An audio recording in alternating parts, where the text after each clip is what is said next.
യുവത്വമാണ് ഭാരതത്തെ മുന്നോട്ട് നയിക്കേണ്ടതെന്ന് കേന്ദ്ര ധനമന്ത്രി നിർമ്മല സീതാരാമൻ.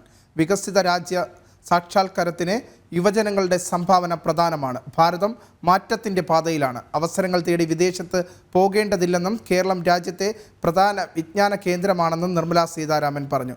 കൊല്ലം ഫാത്തിമ മാതാ നാഷണൽ കോളേജിലെ ബിരുദാനന്തര ചടങ്ങിൽ പങ്കെടുത്തുകൊണ്ട് സംസാരിക്കുകയായിരുന്നു കേന്ദ്രമന്ത്രി.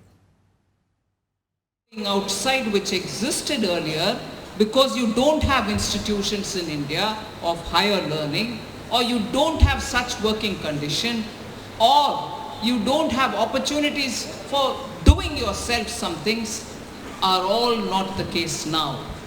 The craving for going abroad, if on these reasons you want to go abroad, think again. Those opportunities are available here.